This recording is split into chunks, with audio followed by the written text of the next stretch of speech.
Good morning, everyone, and welcome to our Landmapper workshop this morning. My name is Amy Yonke. I'm the Executive Director of Oregon Small Woodlands Association and the Administrator of the Oregon Tree Farm System.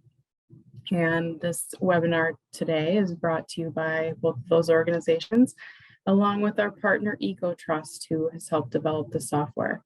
So today we're going to get an introduction to Landmapper and what it's all about, so you can get started making some maps of your forested property and help others do the same.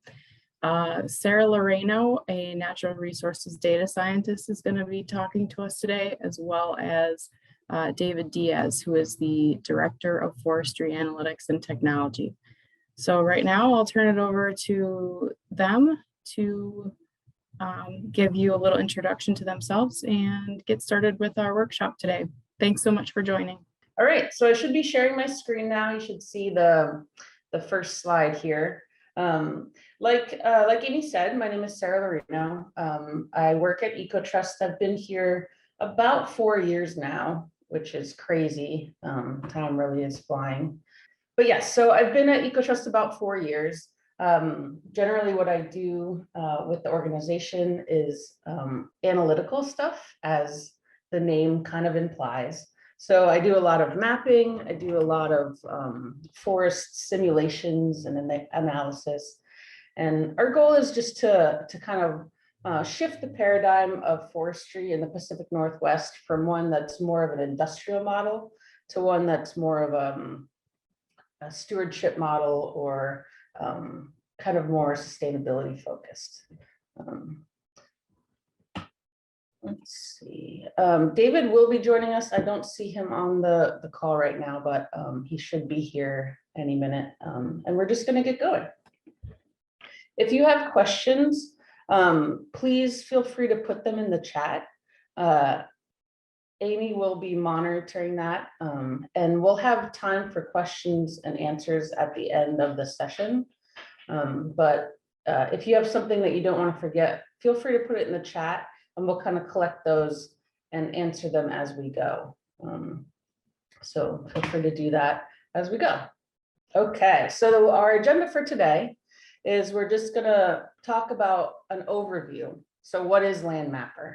And then we're going to go into the background of Landmapper and how it came to be, and how it, it kind of grew off of our other applications and from a real need that we saw and heard coming from folks that we were talking to. And then we're going to get into the meat of the conversation and do a demonstration of Landmapper. And I will say it's a really simple application, so it shouldn't be that complex, and hopefully it's pretty straightforward, but we're going to walk you through that process. Then we're going to do future updates. Oops, I got 2 4s there, but we're going to do future updates and talk about what's next on the horizon, and then we're going to do questions. So that's what we have in store for us today, and we'll just jump right in. An overview of Landmapper. So this is the landing page, something similar to what you'll see when we visit the application in a little bit here. Essentially, what we found is that with management plans, there's a need to collect a bunch of data about the property, a bunch of maps, about a bunch of data about the landscape. And in talking to folks, we found that this can actually be a big barrier to completing these management plans. It can mean navigating a dozen or more websites, learning new software. Sometimes even we heard from folks who were visiting local offices to get GIS data, to get aerial imagery. So yep, it turned out that it was a big barrier. And so the whole goal of Landmapper is to enable users to, and right now our geographic range is in Oregon. We hope one day to expand outside of Oregon, but for now we're just doing the state of Oregon. It allows any landowner or manager to select a tax lot or multiple tax lots and have the relevant maps and tables auto-generated. So basically it's going to go to the soils website. It's going to go to grab you some elevation data, and it's going to go do all that on the background and auto-populate that for you. The way that it's set up is kind of based off of the management plan template that came out of OSU. This is a pretty universal template that's used when creating management plans. And so we saw that there was several things that were required to complete that plan, and that's kind of where we based our functionality on. So we'll get into that a little bit more and talk about the specifics about what we generate in a bit, but yeah, that's where the idea came from. And we're hoping this is a useful tool and kind of helps reduce that barrier of access. Landmapper came about as we were doing work with our other application, which is Forest Planner. Hopefully some of you have heard of that. If not, not a big deal, but this tool has been around for almost 10 years now, I think, maybe closer to 8. But this is another online tool that helps with forest management and scenario planning. So it's kind of the step beyond Landmapper. Users can go in and they can draw management units on their property. They tell you, you type in what inventory you have on that property, like how 50-year-old Doug fir trees or hardwood mixed conifer, and then you can explore different scenarios over time. So based on what I've told you is in my Forest Planner is going to come up with a couple scenarios over a 100-year period. So how much carbon can you store? How much growth are you going to get? If you were to do a certain treatment or harvest a certain number of trees, what would that look like over time? So it's really a way to explore different management scenarios on the property over time.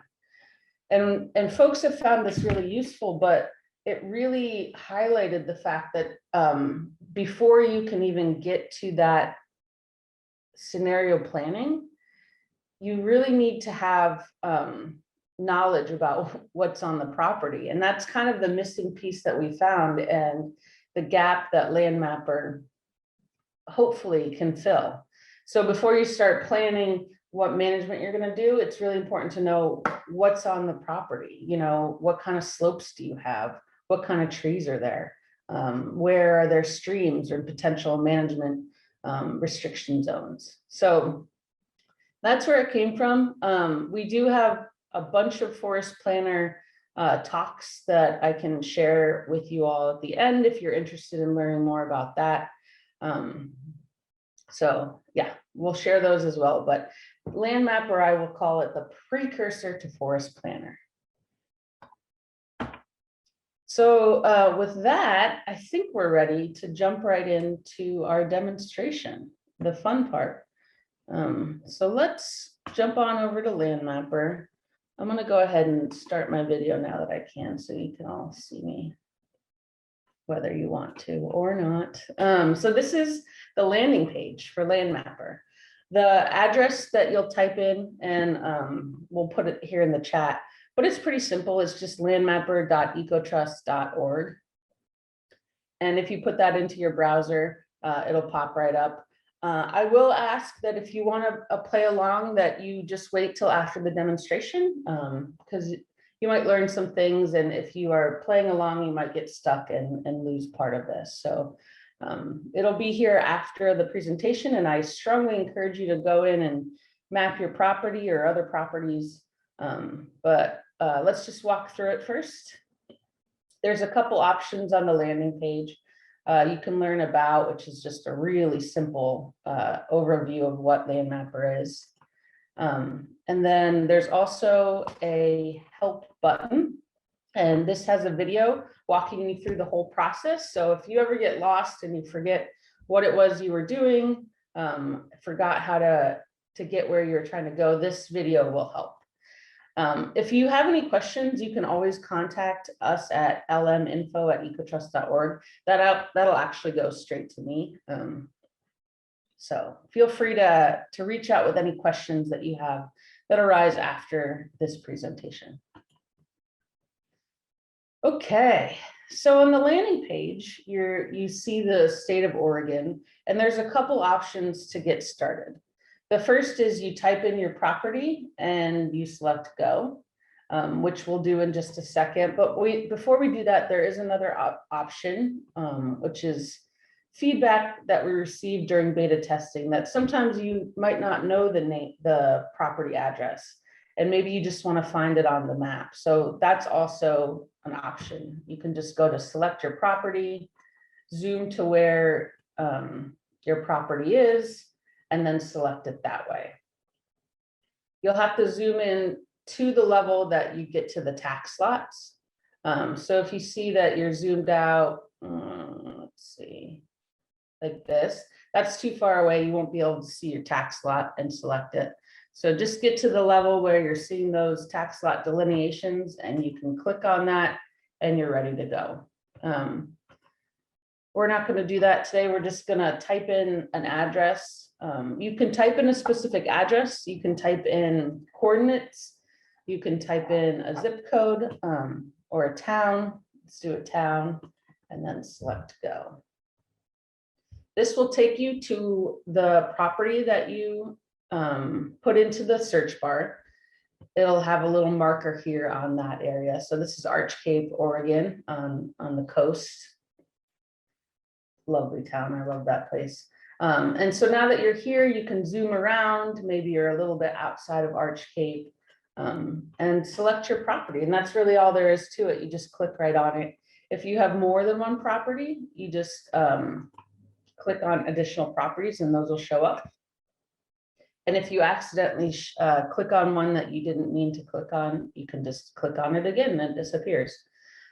So you can click as many parcels as you own or are interested in mapping. A couple disclaimers on that.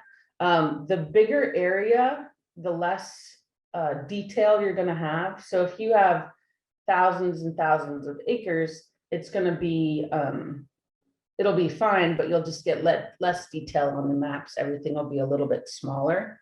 Additionally, if you have two properties that are non-contiguous, meaning like one's in Arch Cape and one is miles away, I would personally recommend mapping those separately so that you don't have, it zooms to the total extent. So you'd have one property on one side and one small property over here. So it wouldn't be a very clear map. So in some cases, it might make sense to map your properties separately. But if you just have two side-by-side parcels that you want to map, that's the way to do it for sure. Just click them both.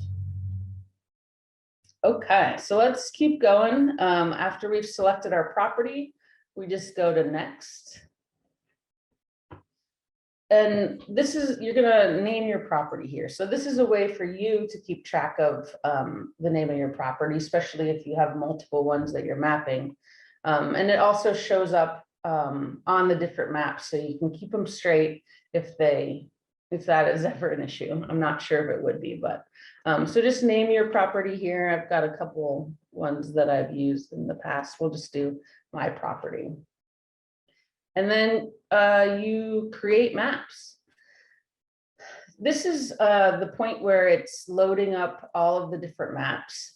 And I wanted to do this in real time because I wanted to show you that it does take a few minutes.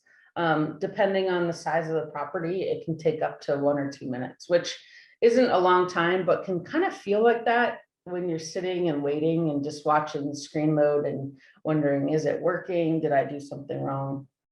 So I just wanted to make sure to create this in real time, so you got a feel for all the work that it's doing. So right now it's going to all the different websites that we'll go through and gathering information for your property. So that probably took about 45 seconds, not too bad at all.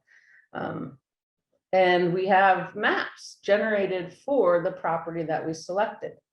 I'm going to walk through these maps and talk about the different functionalities and attributes that you're going to get. And yeah, if you have questions as they come, put them in chat. I'm not monitoring the chat, but we'll definitely check it out once we walk through this bit. So, okay, so you've got the name of your property here. You've got the date that the report was generated, which is today. I can't believe it's already July. We calculate on the fly the number of acres. So the total number of parcels, it's the acreage for all of those parcels combined. So this being a single parcel, 136 acres. The elevation range within the parcel in feet. We've got a couple other things here like the legal description. So this is the section, township, and range that you're in. Structural fire district, forest fire district. And these things are important and asked for in the management plan. I don't have too much familiarity with those, but yeah, we should probably get some resources and figure out like how to use those, but those are necessary and important for the management plan. It tells you the watershed that you're in, as long as the number, the HUC number that it is. So that's level 12 HUC. So pretty specific, and that's useful. And for management people, they like to have that and kind of identify where you are within the watershed delineations. We also have a zoning layer. It doesn't cover the whole state, so you might find that it says null, and that's true for several of these. So these are based on spatial layers, right? And some of these spatial layers don't cover the whole state. They have gaps based on, you know, the information isn't available, or there is no fire district, or whatever the reason. So if the underlying data that this is pulling from is not available, then it's going to show up as none or null. And that's just the limitation of the data that we're pulling from. Got a scale bar here to give you a sense of scale. This right here will allow you to jump to the different maps. So if you wanted to go straight to the soil map, you can just click on that and it'll take you there. These buttons here, so this one, download all maps, that'll start creating a PDF layer. I'm going to let that work in the background. So this is going to create the file that you can print. It's going to create the file that you can send to others. So highly recommend downloading the maps in addition to looking at them on the screen. Again, this takes a couple minutes. It's populating all the fields, it's designing it on the page. So that takes a couple minutes too, but you can tell it's working when it says loading up here in the tab. So that's a promising sign. The other thing that's here is the share maps button. So if you click this, you'll get a little message that says the URL has been copied to your clipboard. So what that just means, you can select OK, and then you can open up a new tab and paste it. And it'll take you straight to the property maps. So you don't have to go through all that. So that's loading. So we'll just wait a minute for that. But you don't have to go through all that time of naming your property and delineating it. It'll be there when you need it. And that's what you can send to others as well. Okay. So moving on, yeah, I think we covered all of the introductory data. This is a really similar photo, but it makes sense when you just want an aerial photo without all that information. That's what this is. Pretty simple. It tells you the data sources. One thing I will mention is that this is still the beta version of Landmapper. We're so close, and we're going to go through the timeline a little bit later. But I think I just wanted to mention that there's a couple things that are still beta version with this. And a lot of things that or not a lot of things, but some things that are gonna increase the functionality and usefulness that are coming within the next couple of weeks. One of those things is adding a date for the imagery on the map. So we heard a lot of feedback where it's like, this is a little outdated. So basically what we're doing is we're just pulling the most recent imagery that we can and displaying that for you. But sometimes that's, if it's 2021 right now, sometimes that's from 2020 or even 2019. So what we're going to be doing in the near future is just adding a date to this imagery so that you'll know when it was taken. If it's out of sync, you'll know why that is. We will be using the most recent data that we can find though. So hopefully they should be pretty up to date and you won't see any of those out of sync issues. Okay. Next map is the street map.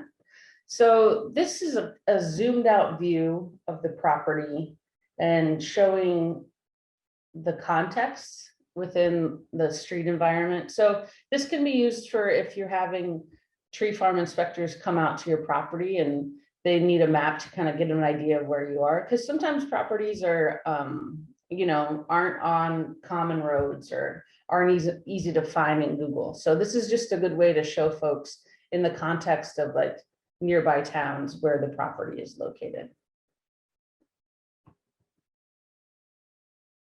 One other thing is that you can download individual maps by just clicking this download button.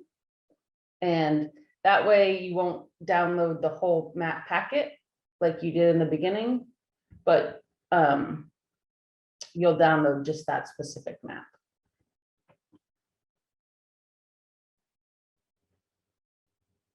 Terrain map is the next one. So this is the topography that shows up. And this tells a lot about like the slope and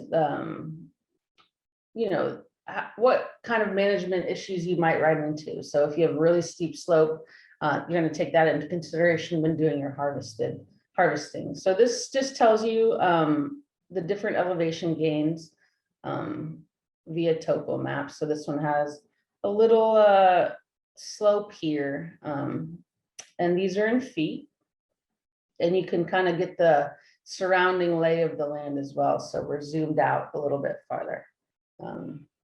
Yeah, pretty simple. That's what that map is.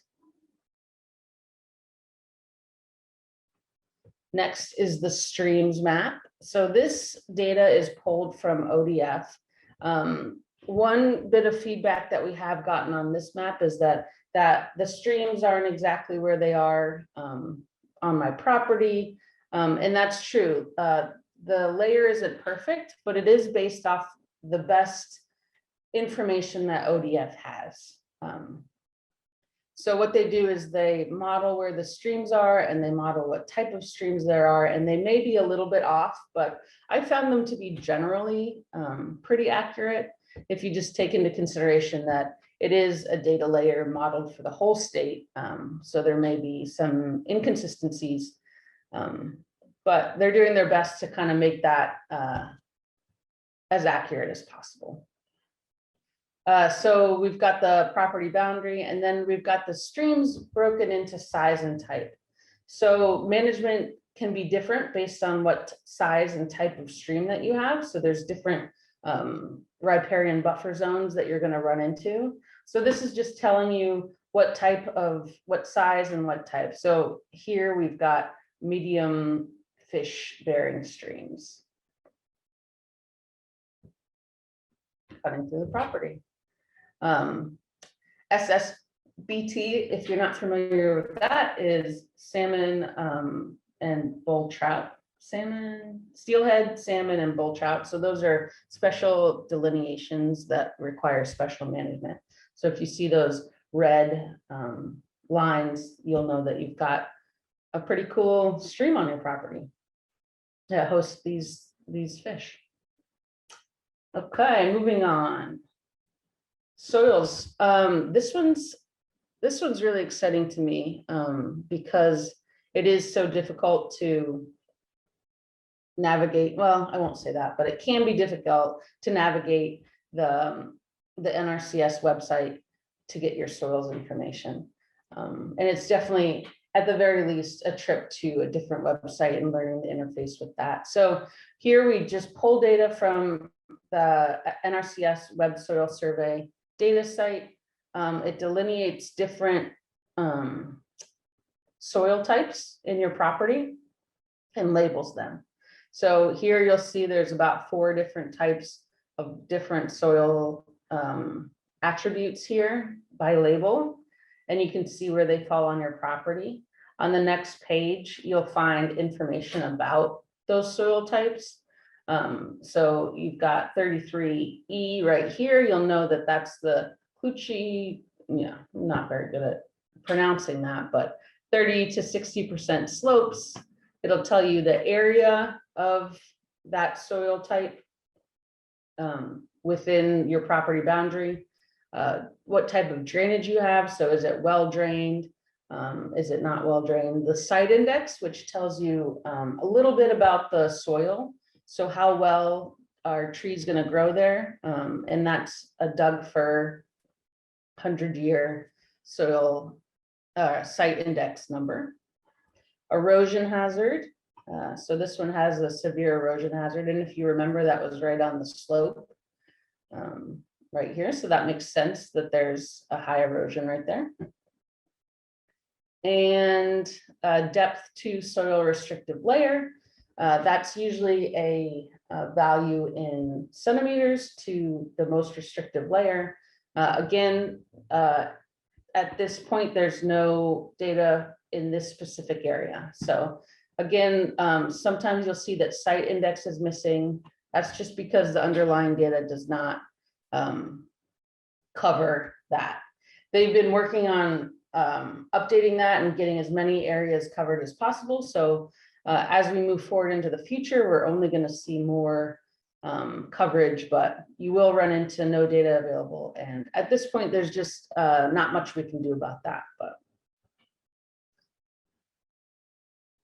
okay, so those are the maps. We'll walk through this PDF as well.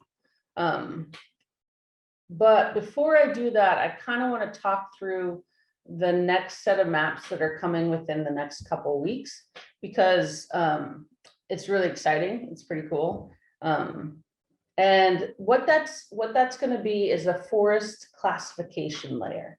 And so it's going to be really similar to this soil types map, but it's going to be based on information that EcoTrust has created in-house. And so what we're doing is we're taking aerial imagery. So that's like, you know, all the images created by all the satellites. So Sentinel and Landsat imagery. We're going to gather those, and we've created a machine learning algorithm that we feed those to, right?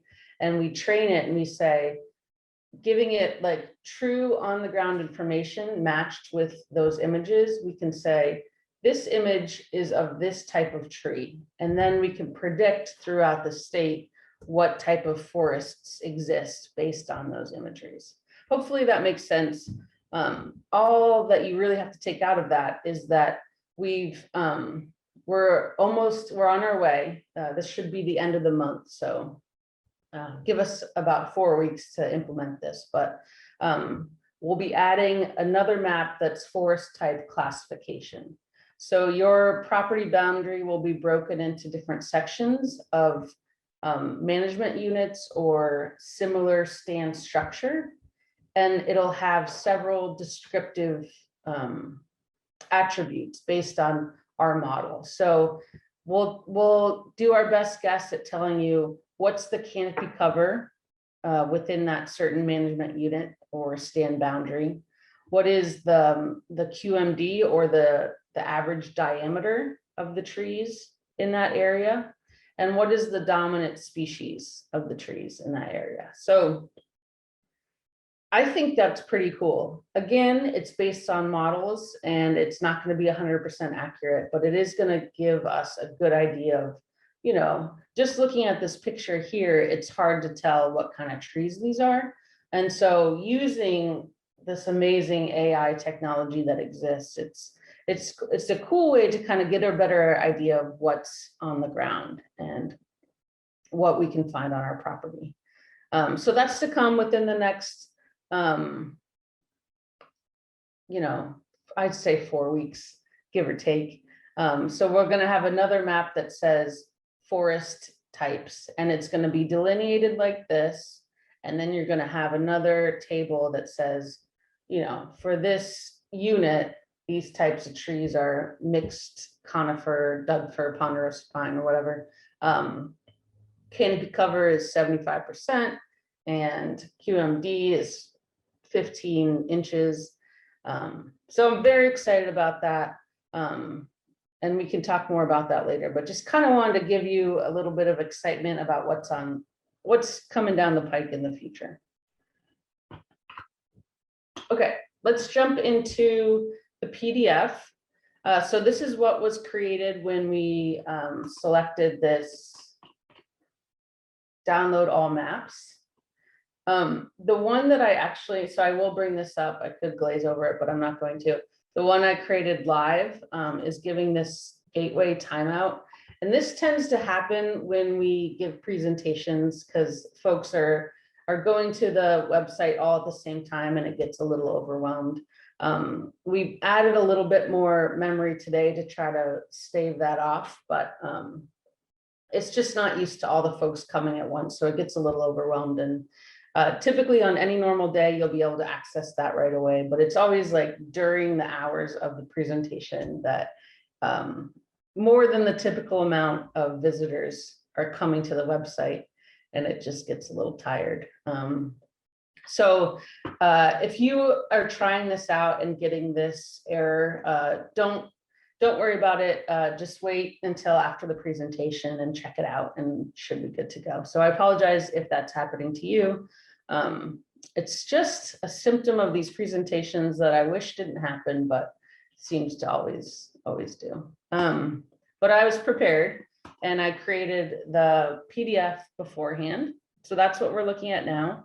It's the same property and it's this exact same maps, but it's just PDF form. So these are maps that you can print. These are maps that you can download to your computer and send to, you know, a consulting forester or whatever it is. Or if you are a consulting forester, you can use these and store them on your computer for your different clients. So yeah, this is the kind of portable version outside of the ones that you can just look at on the website. So yeah, we don't need to go through all of this again, but just kind of wanted to show you they are slightly different formatted. The pictures are the maps are a lot bigger. Got a nice legend down here. I know that the property boundary and this don't match. That's another thing that we're fixing in the next week. We updated this PDF template, and we're just getting everything in line right now. But the directions to the property, same map. The topography, same map. Hydrology, so there's your stream, fish bearing, medium-sized stream, soil types, and then you've got the soil type table here. And within the next couple weeks, you're going to have that forest type map here too. So super exciting. I'm ready. I'm ready for it. It's been a long time coming working on this model, so I'm really excited to integrate it into this. One thing to note that I just noticed with the soils is you'll see that there's 4 different soil types here, you know, 58D, 58E, 33E, and 21D. And you'll see that 21D does not show up in the table, and that's because it's not within the property boundary. So the only ones that are going to show up are the ones that are within the property boundary.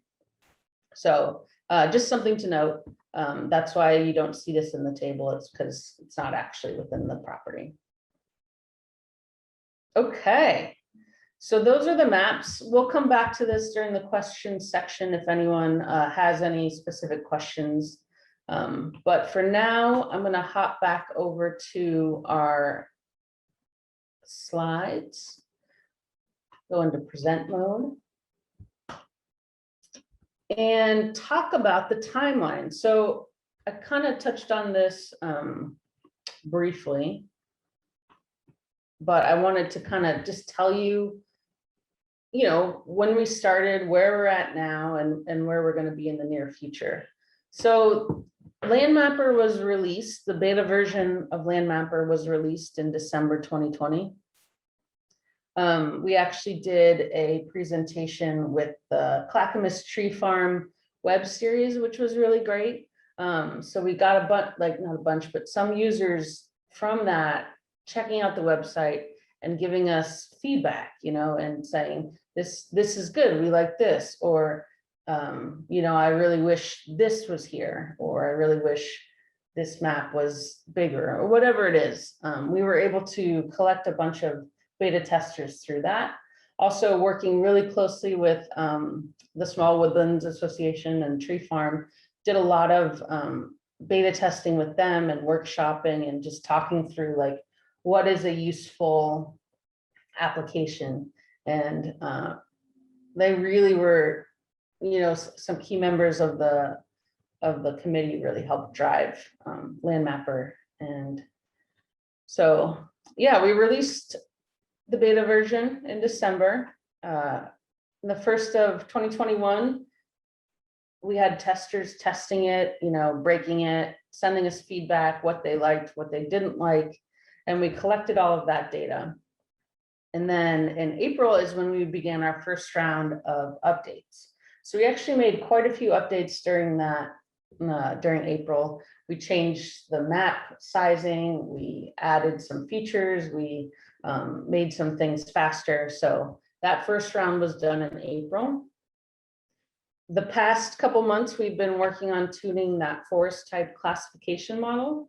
So like I said, super pumped about that.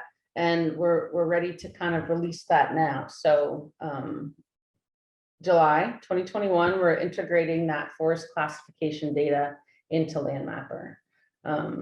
I would say that by the end of August, that would definitely be complete. And that's when we'll release the official Landmapper version, no longer in beta, no longer with little glitches that drive me mad personally, but the finalized version. So super close, super exciting. And we'll be making sure to keep everyone up to date on that, and then releasing things on our EcoTrust website to let folks know where that is. In the future, I think that there's a lot that can be added to Landmapper. And we're working on a project right now that kind of collects feedback from various stakeholders. So we've got like, how do you say it? So like, we've got managers, we've got landowners, we've got educators, and they're all on this advisory group that's talking through like, Landmapper is a really cool tool. Forest Planner is a really cool tool. How do these work together? And what other functionalities can we bring to just facilitate the stewardship of properties in Oregon? One thing I always want to make sure to mention, and this is so important, is none of these tools are ever going to replace an on-the-ground forester. These are tools that can help, I think, the consulting foresters or forestry professionals, just where they don't have to track down all this information on the internet. But there's no substitute for a knowledgeable professional on the ground, looking at your property, talking through different management options. And this is not in any way meant to replace that knowledge and skill. So always want to make sure to say that. And we hope that this tool is useful to consulting foresters. And so they're part of that advisory team that we're pulling together to say, what could Landmapper be? What could Forest Planner be? And how do we use these tools to facilitate, sustainable forestry and restoration throughout the state that's needed. So that the future updates are contingent on funding. So, we're always trying to track down funding and in the process of doing that now. So any future updates will be dependent on money, as is everything. Okay, so that was a lot of talking, and I know that we've got a lot of time. So I just want to kind of open it up to questions. I haven't been tracking the Q&A, so I'm not sure what we have there, but yeah, let's open it up to questions if there are any. Okay, so it looks like we have a question from Ava. Are tax lot boundary and property boundary not the same? That's a good question. So let's go back here. So we're not just looking at a blue screen.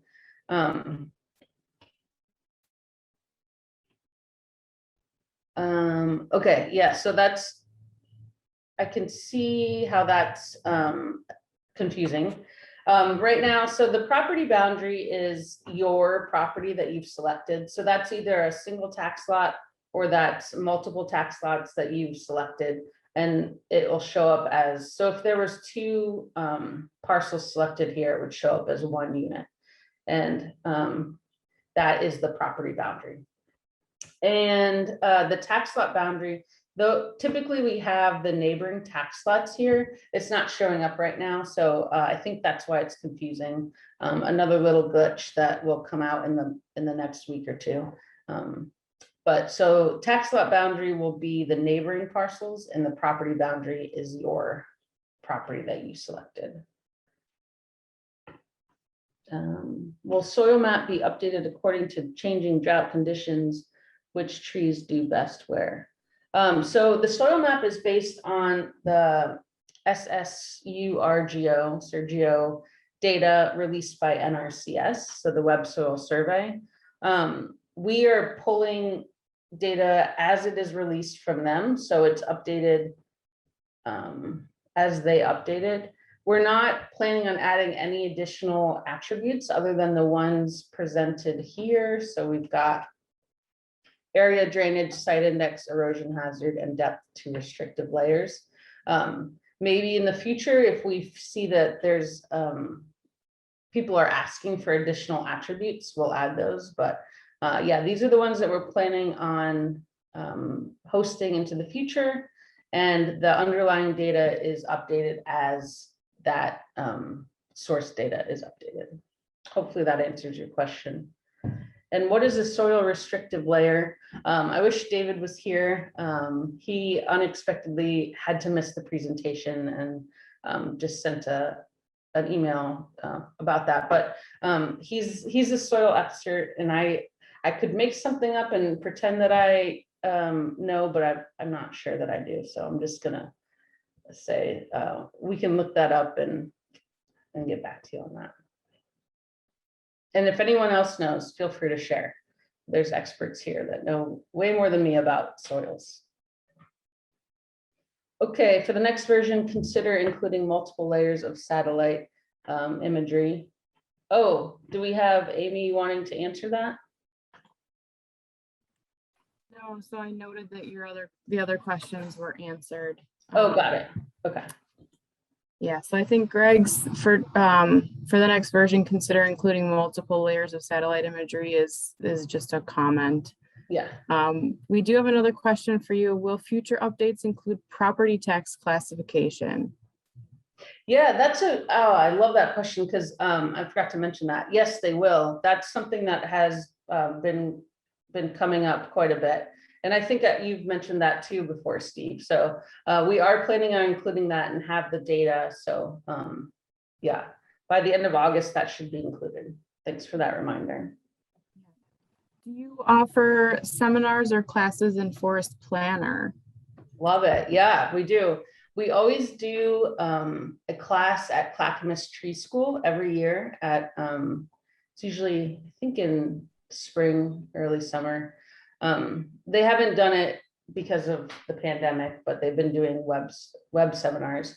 I will follow up with Amy to give you a link to the Forest Planner seminar that was recorded last December, or anyway, we have a recording.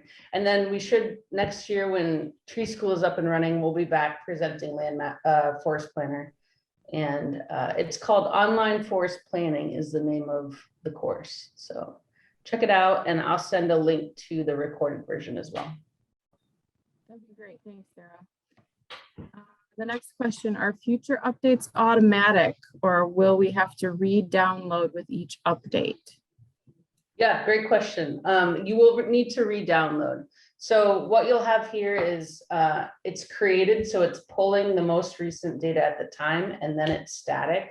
So if you 4 months later, if you wanted to see if anything was updated, you would just go in and remake the map, because then it's going to be pulling from the most recent data. But once it's created, it's static and it's not going to be updated. So yeah, you need to go in and recreate those. We are adding a login feature. So right now there's no way to log in. It's totally anonymous. You can just go and add your address and download your maps. But if you wanted to in the future, we're going to add a registration where you can sign in and then it'll save your properties. So then you don't need to, it's not a very laborious task to select your properties, but you wouldn't have to do that if you did. Okay. Since we only have tax lot boundaries, not physical address, is that what we use for delineating boundaries?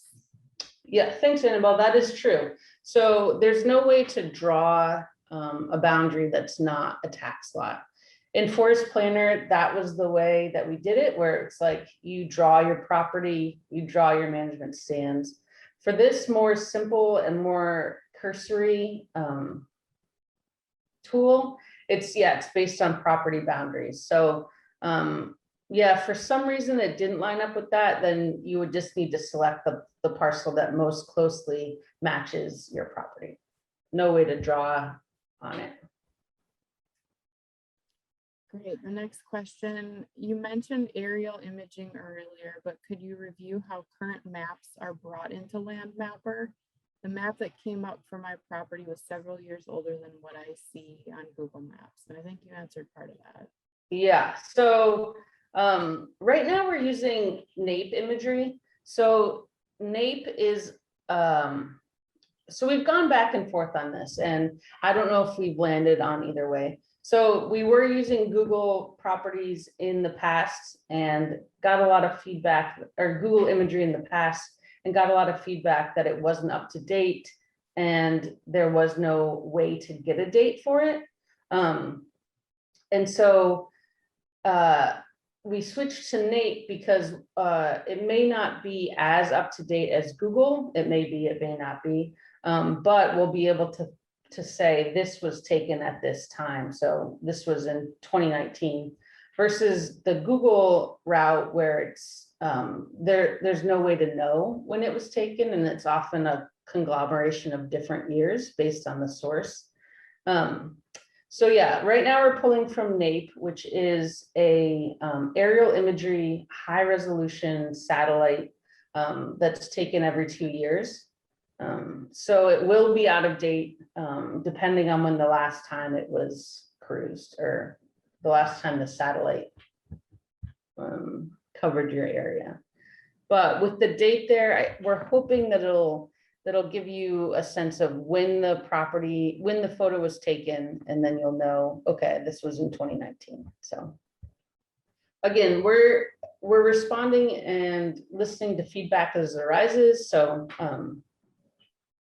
yeah, we'll see how this goes. And if we go back to Google, that's no problem either, but we just know that there's no way to add a year to that, which can be a problem as well. Thanks for that. We also got an answer on what a restrictive layer is. It's something that restricts root growth. It could be bedrock, a clay layer that restricts root and water movement, a very coarse layer that has a lot of airspace, etc. So thanks for that. Awesome. Thank you, Norm. That's great. Yeah. That's what it sounds like, and that's probably what I would have guessed, but you said it better than I could have. Yeah. So can you draw forest boundary or draw boundaries in Forest Planner? Yes. So in Forest Planner, you draw the boundary of your property, and then you draw the boundaries of individual stands. So it's very flexible, and you can be as detailed that you can create 20 stands within your property or just have one management stand, but that's totally up to you. And Forest Planner allows that flexibility. When we were doing the Clackamas Tree School presentations but what we found was that folks didn't know where the different stands were and weren't able to draw them. So that's again kind of what brought up this idea of Landmapper and helping people discover their property. So once we get the forest type planning, you can kind of use forest type classification map. That's something that you'll be able to use in Forest Planner to help draw out the stand boundaries. And so those will be tied together really closely, which is exciting. So we had a couple of comments and questions in the chat that I'd like to go over to. Sure. On the soils map description said site index 233 feet. So for example, does that mean 233 feet tall in 100 years? Most foresters use a 50-year site index. Right, so that's a good point. And these are pulled from the soil survey. Another change that's coming within the next week is we've changed this site index where it's no longer just the Doug fir. And so what it's going to include is the model that it was based on, the species that it was based on, and the growth period, so 50-year versus 100-year. And so it'll be a lot less confusing and a lot more detailed. This 100-year site index was just pulled from the soil survey, so it's not a decision that we made, but it was just what was classified by the soil survey. But I think once we get this updates of, this is the type of tree that it's based on, this is the model it was based on, and this is the yield curve, then it'll be a lot less confusing and we'll have more information. We have kind of thought about using our own site index that we've created based on a bunch of different factors. And I think the good thing about that is we could use more common, we could use the 50-year, which is, as you mentioned, a lot more common, and it would cover more of the state. But we just don't have the funding to implement that at this time, but could potentially in the future. I think this comment was made in the questions, but I'm just going to say it anyway in case it wasn't. Tax lot boundary and property boundary are the same on a single tax lot, but could be different if you selected multiple contiguous tax lots for a single map. Yes, exactly. Okay. So if you had two properties, then there might be two tax lot boundaries. And again, they're not showing up in this map. But the property boundary would be the total, however many parcels are within, or however many tax lots are within that property boundary. That's right. I noticed that the tax lot boundary and the actual property boundary do not align. Is that an image alignment issue or a surveying issue? Could you say that one more time? This person noticed that the tax lot boundary and the actual property boundary do not align. Is that an image alignment issue or a surveying issue? I'm not sure. I think without more information, I can't. They should align, but it might just be that the tax lot boundary that we have is slightly not aligned. But without seeing the example, I can't answer that, I think. Okay, yeah, and I didn't see the actual example the person was referring to either. And then one person notes, Sarah, the server's live again if you had timeout issues earlier. One person had an eye on it, so. Yeah, that's our Ryan. Yeah, that's our developer. Thanks for stopping in, Ryan. So he saw that the server went down based on all of the the love and intention we were giving it. So he's got it back up. So you should be able to check it out if you wanted to map your own property. Yeah, I will just say, it's always, you know, unfortunate when you have to say this is coming, and we've been doing that for a while as far as some of these fixes, but we really are close to the final version release coming out in August, and I'm really excited for, you know, just everything to be complete in the final version out. So if you all are interested, we'll be updating that within the next couple weeks, and by the end of August should have the final version out. And I look forward to hearing feedback and thoughts about if it's useful and all that good stuff as more folks use it. Yeah, so we have 2 more comments. I don't see any more questions in the Q&A. Here's a final plug to get a question in. If you had something that you haven't written out here yet, this is a great time to do it. One of the comments that we had was the tax lot maps do not necessarily show in the right place. It's an issue of display and georeferencing. So that's in relation to our mapping comment from earlier. And then one more comment. I see this tool as an excellent first approximation in creating a comprehensive forest management plan, especially with the forest types, property tax class, and photo dates. Thanks, Steve. I really appreciate that. Yeah, I have a lot of hope for it. And I really feel like based on the input and feedback that we've had, it's a tool that can be useful and can save people time. So I'm hoping that with development done and the final release that we'll see some satisfied folks and a helpful tool. So thanks for that, Steve. Appreciate it. And then can we separate areas for plots we want to work on or have worked on or draw in? Susan, yes, so that not in Landmapper. Again, Landmapper is just a simple way to plot a single property or multiple properties, but that's really something that you would have a lot of fun with in Forest Planner. So you could separate your property into multiple different management units and categorize them differently. And then once you've got the inventory in there, you can, you know, play around with different management options. So cut this stand in year 10, cut this stand in year 40, and get a whole bunch of information about, you know, what kind of volume is going to be coming off of the landscape, what kind of carbon is going to be stored, you know, what, you know, a whole range of information. So I think Forest Planner might be the tool for you if you're at that step in the process.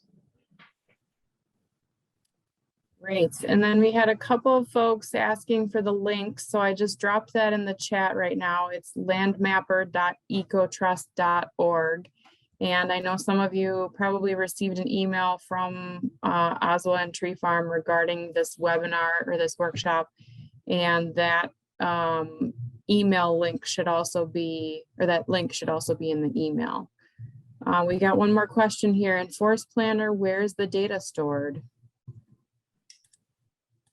Can you elaborate on that one? So the data stored on the back end for ours, or data that you, I assume what you mean is like, if you enter data, where is it stored? So Forest Planner has a login, a registration. So you just create an account if you don't have one already, and then create your stands, and it's just saved on our server. So next time you log in, you're able to access that information and don't have to re-enter it. It's private, so we don't share that with anybody.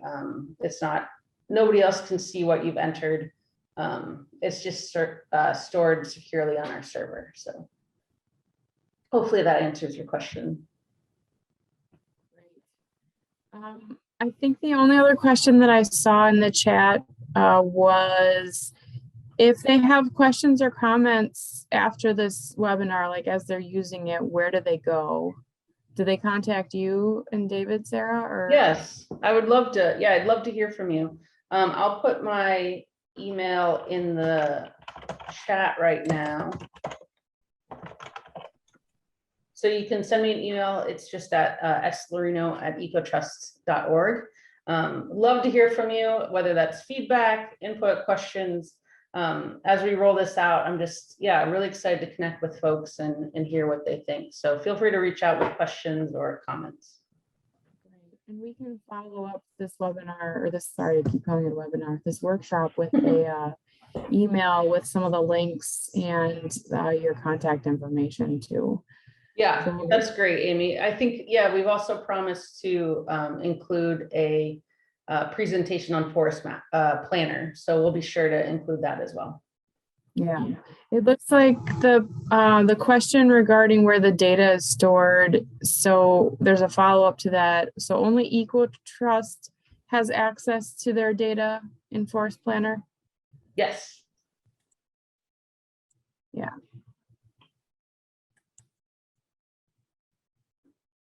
So Mike, does that answer your question?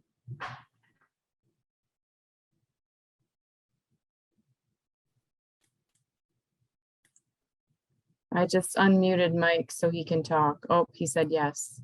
He doesn't want to talk, I guess.